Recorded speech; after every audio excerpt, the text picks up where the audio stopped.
Hi, this is Alexandra with Beta Halik, here to show you how to use the Ring Weaver tool by Betalon.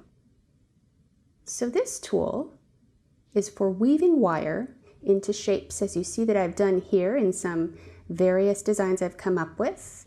And on the tool itself, it shows you the sizes that it makes, 4, 6, 9, and 11. And that's based on where you place your pegs in the tool. So the first thing I'm going to do is put this tool together by taking these pegs and placing them where I want them. Now this is subtle. I'm going to try the size 9, and that is just within the outermost ring. So it almost looks like there are 3 sizes, but in fact there are 4. So let me go ahead and put these in. And you'll notice that each one's got a little sanded tip that's a bit wider and holds it in place. And that's what locks it in there. So I put them smooth side first. I'll be working my way all around. You can see my different projects I came up with. I was very inspired for ways to use this tool besides just for making rings. You can do earrings, necklaces, add beads. So it is a nice, versatile, clever invention. Once I get these in, I'll be adding the little foam pad that you see down here to keep them in place. And the tool does come with a couple of extras just in case you need them.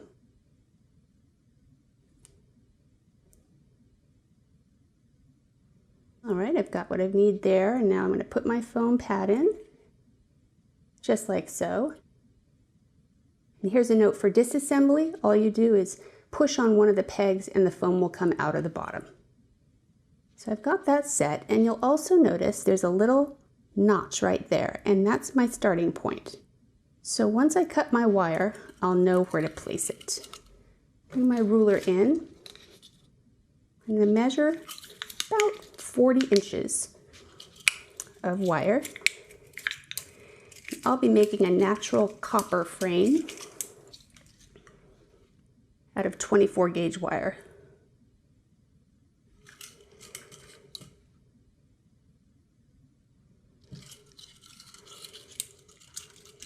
It's about 40.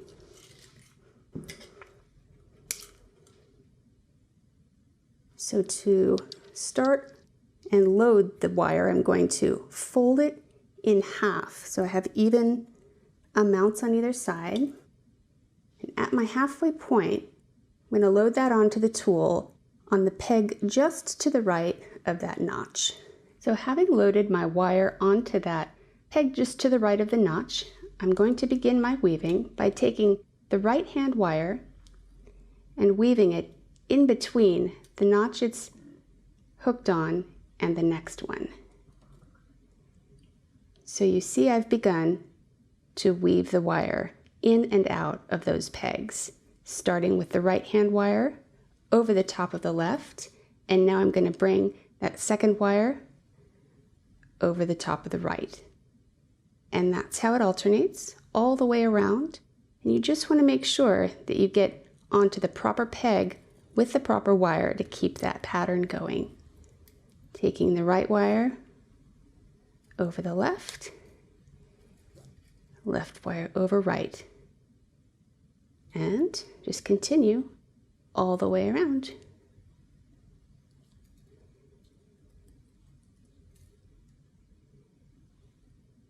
Once I get back to my starting point, I'm going to continue in the same fashion over the first band and create a second and then a third.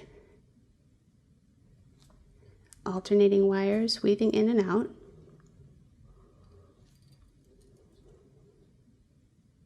You can see I'm holding with my thumbnail just to keep it secure.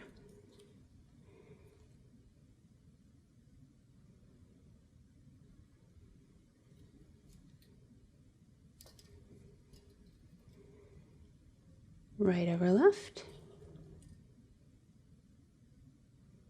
right over left. So I'm approaching that notch again. I know that I'm going to start my second row in the same way. And I'm going to continue like this. Once I'm done with my third round, I will show you the next step. So I'm finishing up my third round of wrapping. And you can see from the amount that I have left, I could elect to go around again if I wanted. You can really make as many bands as you want depending on the length of wire that you cut. But what I'm going to demonstrate here is the next step. Using the remainder of my wire, I'm going to pull my work up to the center of the tool, like so. And taking one side, doesn't really matter which because I'll be using both for the same purpose. I'm going to take the end of one and tuck it. I'm looking at which peg I'm against. I am against this peg here, and so I'm going to tuck my wire back through my weaving against that peg. Sometimes my pliers can help me in this process as well, but I have a long enough wire that it's workable here. I'm pulling through. The key is to unkink that loop so it doesn't bend and get stuck. Use my pliers to help me with this. The hard part is getting this first couple of lengths through.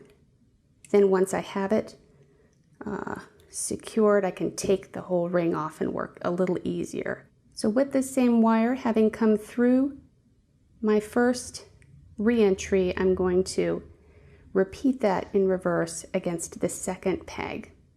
So let me get my pliers to help me get this wire through. And I'm going to guide it back through up against that next one. And in this fashion, I'm going to weave in and out of my loops to create a frame for my work to help keep the shape of the ring. So designer's choice here, you can also, if the 24 gauge is causing kinking and coming through difficult, you can use 26 by replacing the wire. But for simplicity here and for strength of the ring, I'm going to stick with it and work with the 24 gauge, coming back opposite direction through the next loop. And I want to make sure that I get it through so that it is catching over the intersection of the wires, and that's what's going to hold it together. So once I get this one, I'll pull the whole ring off, and then I'll have an easier time weaving in and out because the pegs won't be in my way. Pull that through, and now you can see got the frame starting by weaving in and out like so.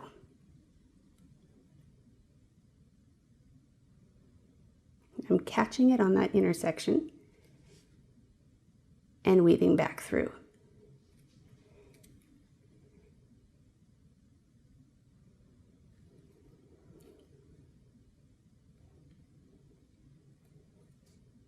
And I'm going to keep going this way around the perimeter of the ring, and then I'll show you how to finish it off.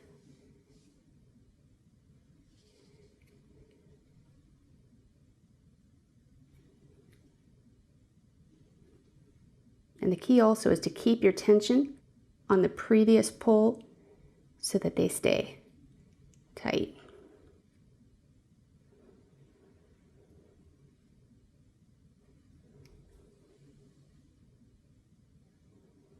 So when it starts to pull out on itself, I'm just going to use my thumb to brace that back in.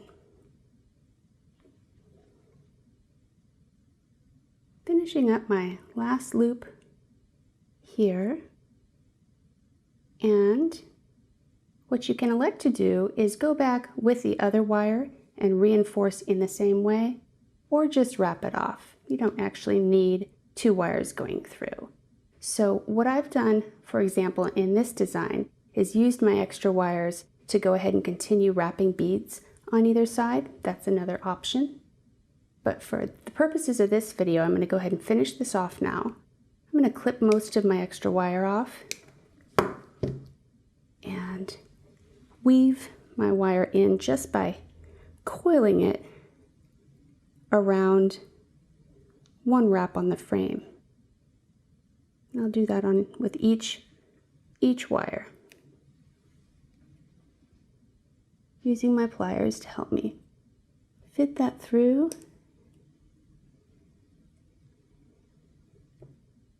and pull it taut. And you'll just want to make sure that the end of your wire is not going to be against your finger where it's rubbing. And you want to make sure it's in a tight spot where it will coil and tuck nicely and be secure. So I've got the one. Now I'm going to do this one in the same way, coiling back around one of my wraps, making sure my coil is tight, clip the extra, and tuck the wire in. So that's the 3-banded version of the size 9. Now let's check it here on the mandrel. And it looks about right. It could even stretch down to a 9.5.